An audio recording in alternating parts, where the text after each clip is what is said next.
बिस्मिल्लाहिर्रहमानिर्रहीम अस्सलाम वालेकुम। आज मैं आपसे शेयर करने लगी हूँ बीफ कोरमा की बहुत ही मज़ेदार खुशबूदार सी रेसिपी।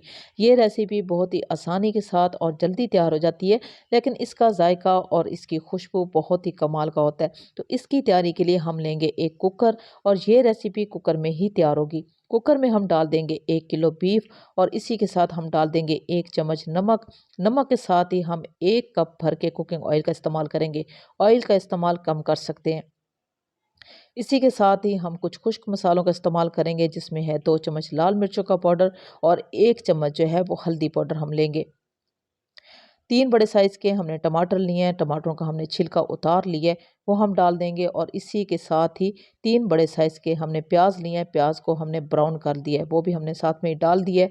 कुछ हमने जवे लिए हैं लहसुन के, वो हम शामिल करेंगे और इसी के साथ ही हमने 1 चम्मच भर के अदरक का पेस्ट लिया है, वो भी शामिल कर देंगे। कुछ हरी मिर्चें हैं वो भी हम डाल देंगे और इसी के साथ ही हमने लिए 1 कप भर के दही, जो कि हमने गाढ़ा दही लिया है और पानी के बगैर लिया है।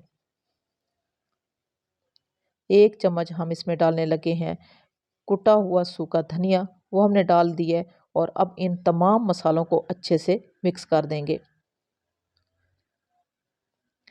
अब हमने चूल्हे को ऑन कर दिया है और ऑन करने के साथ ही जब ये मसाला पकने लगेगा तो इस मसाले को हम अच्छे से दोबारा से मिक्स करेंगे। थोड़ी देर के लिए मिक्स करेंगे और थोड़ी देर के लिए पकने देंगे और अब हम इसमें डाल देंगे थोड़ा सा पानी, तकरीबन आधा कप जो है वो हम इसमें पानी डालेंगे।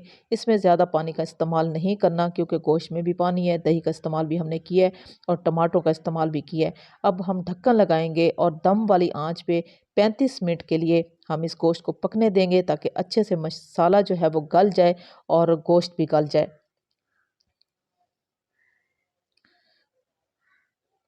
35 मिनट के बाद हम इस गोश्त को चेक कर लेते हैं कि गोश्त जो है किस हद तक पक चुका है और मसाला किस हद तक तैयार हो चुका है।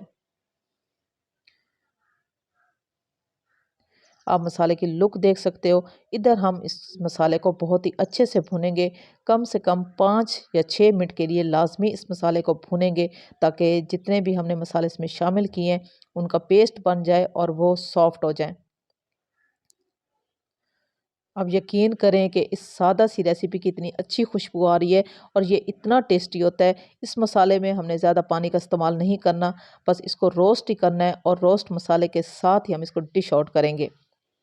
अभी ये मुकम्मल तौर पे तैयार हो चुकी है रेसिपी। अब हम इसमें डाल देंगे हरा धनिया, जो कि इस रेसिपी की जान है, और अब आपको डिश आउट करके दिखा देते हैं ये आसान और सादा सी रेसिपी, जो कि मिनटों में तैयार हुई है। अगर आपको अच्छी लगी हो तो मेरी आपसे सिर्फ इतनी सी रिक्वेस्ट है कि आप मेरे चैनल को सब्सक्राइब कर दें, मेरी वीडियो को लाइक और शेयर ज़रूर कर दें।